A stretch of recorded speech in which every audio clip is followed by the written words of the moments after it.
Yeah. So, can you tell us a bit about yourself and how you came to Islam, inshallah? For those who don't know, who didn't see the videos and stuff, Abu Hafsa is my name. Jerome Claire was my name before Islam. It still is my name today, actually, still on my passport. Yeah. I learned, basically, in short, I learned how to wrestle at the age of 9. I was a professional wrestling student in my late 20s, I would say, alhamdulillah. But during that time, I read the autobiography of Malcolm X. And Malcolm's story really had an impact on me. I really thought that, I don't know, I was blown away by his charisma. And the charisma that Malcolm had, I haven't seen it ever since. His story and his listening to his lectures. Even every now and then I still go back and check the YouTube videos for him. And I think that if you're going to be a Muslim in the West, I think that, and it's not a fatwa, so you don't have to do it, but I really believe that reading his autobiography should be mandatory for us while living in the West.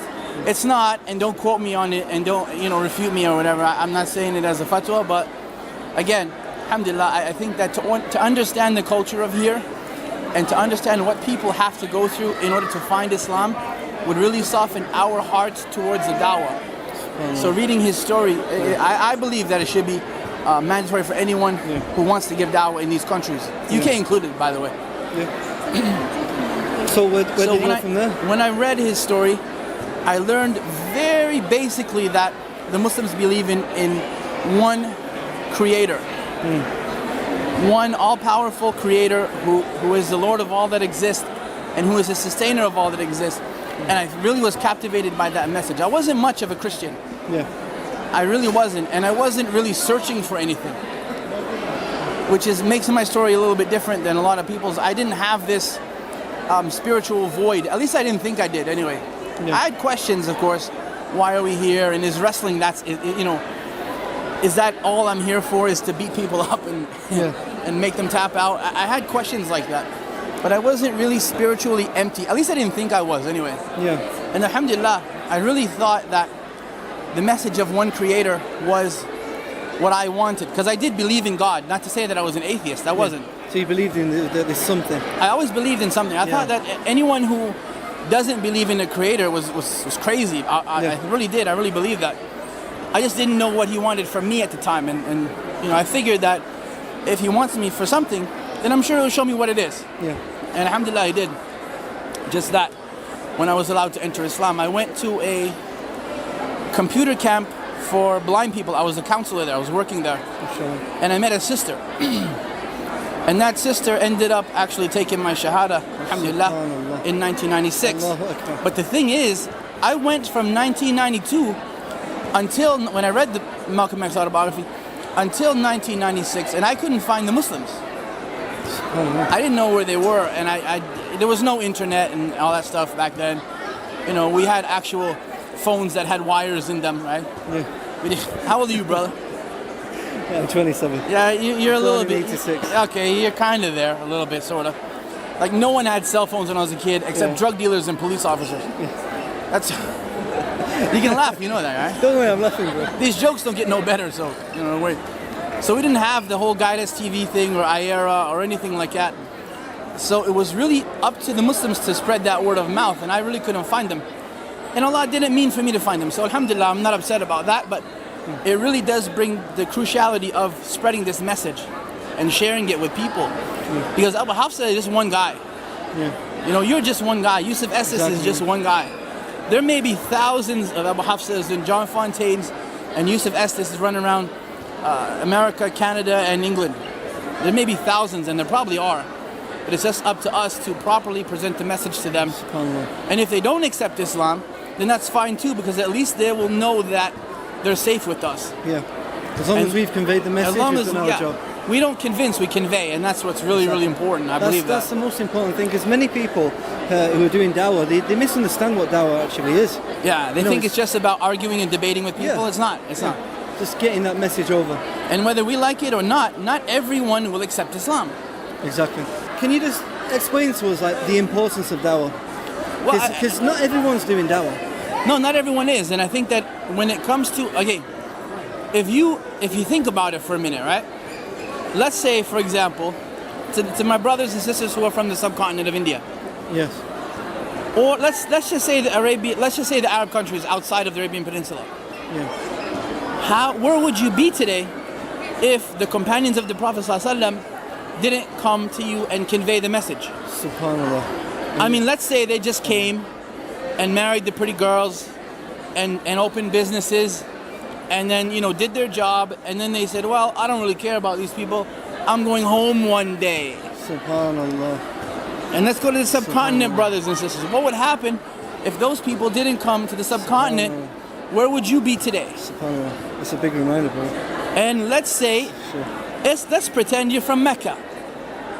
Well, if Allah didn't send you a prophet, sallallahu alaihi wasallam, where would you be today? You'd be still worshipping Hubal and Lat and Uzza and whoever and what else. So this is what's important. So now, guess what? You're in England, I'm in Canada, we're here in America. It's now become our job. Just like it was the Muslims' job before us, the companions' job before them, and the Prophet's job before them, and Allah has mercy before Him, subhanahu wa ta'ala, by sending us a messenger in the first place. Subhanallah. So just think about that for a second, because I get it. Sometimes people will forget, we're born Muslims, you don't need to give da'wah. Well, you were given da'wah before. Yes. You just weren't here to see it. Yeah. Subhanallah. You were given da'wah somewhere along the way. Muslims did not fall from the sky, in spite of what we like to think. Right? So since you didn't fall from the sky, since you weren't hatched Muslim, you were given da'wah at one point. Yeah. Whether it was your great-great-grandfathers or even further back than that, you were given da'wah by someone else at one point. And if you weren't, you were given da'wah by the Prophet ﷺ, who was sent by Allah subhanahu wa ta'ala. So everyone has received da'wah at some point. Yeah. So why should it stop now? Yeah. Subhanallah. So it's our duty to give the da'wah. It's Absolutely, on us now to do the work. ادعوا إلى سبيل ربك بالحكمة. Allah ordered it. He didn't say, يا أيها النبي ادعوا إلى سبيل ربك بالحكمة. He didn't say it like that. He just said it to us that we're supposed to do that. If you know the path of your Lord, you're supposed to convey it. Yeah. Not just by giving an argument or by yelling at people or getting upset with them or debating with them. With your kindness and your societal, like that word? Yeah. Societal obligations, right? Alhamdulillah. Subhanallah. That's very important. I really believe that. It's good. I mean, it is so important. Alhamdulillah. I mean, you've been here today. You've been conveying a message, inshallah.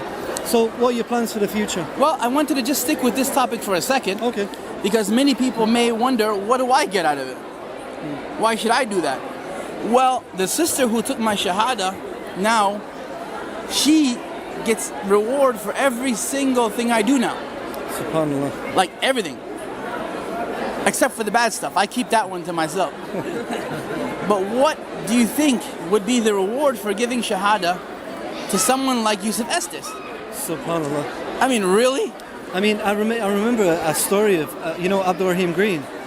Yeah, he was he's saying another how, example, actually, too. One of the ways in which he accepted Islam, he was in a black cab, and one of the taxi drivers gave him a Quran. SubhanAllah, can you imagine? Yep. This taxi driver doesn't know what's waiting for him. And gave our brother Anthony, at the time, Yes, the Quran. Now look, you see Abdul Rahim Green, you see Yusuf Estes. And I ended up giving da'wah to my wife, who took shahada from me when I was in Africa. Allah so that Akbar. same sister gets the ajr for that. Until the day of judgment, as long as, imagine if my family lasts for 3,000 years in Islam. SubhanAllah. Or more. Yeah. She'll see them all Yawm al-Qiyamah. So when you're giving da'wah to people, think of the big picture. Think of the long term. Don't think of one person. Yeah. He may say no today, but you may still get the ajr for him tomorrow when he says yes. SubhanAllah. Or her, I should say, as well. So this is very important. You may see this multitude of people behind you on Yawm al-Qiyamah and you won't know who they are. And Allah will tell you this is because you gave da'wah to one person who rejected Islam when you did it, but who accepted it eventually. Yeah. And you may not even know about that. You may not have any idea about that, but you're getting all the ajr for them. SubhanAllah. And let's say that the person who you give da'wah to decides to take it to the next level. Yeah. And he or she becomes a da'i as well. And they become a speaker or a graphic arts designer or whatever it is that they do in their field. Yeah. And they help guide to Islam thousands of people during their lifetime. you still get the ajr for them. Subhanallah. So don't ever think of it in a small window, because it's a big picture. It's not just a little thing. Subhanallah. It's the ultimate multi-level marketing. for lack of a better word, I really don't like that business. But anyway, this is one that actually works and isn't a scam. Yeah. Alhamdulillah. Allahu Akbar. So now, the future, what is it? I'm gonna go to bed. That's my future. But tomorrow... You're flying away tomorrow, yeah? No, I'm not. We're driving down the highway. We're gonna go to Kentucky. Yeah. Louisville, the chicken place. Yeah, that's right. And then on, I think Wednesday, I'm going to Columbus, Ohio.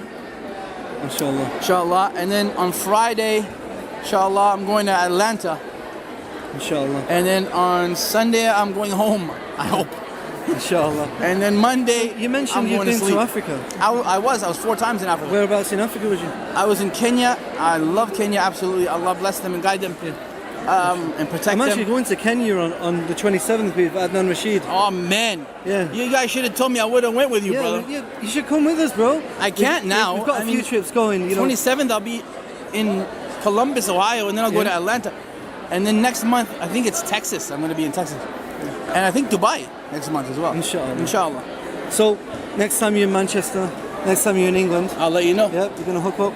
You follow me on Twitter, right? Of course. Abu Hafsa Claire? Yeah. At Abu Hafsa Claire? Right? Can you keep Abu that in Hafsa there? Claire. Can you keep that in there? Yeah, don't worry. Don't edit my Twitter out, We'll bro. put it on the Inshallah. show, inshallah. Okay.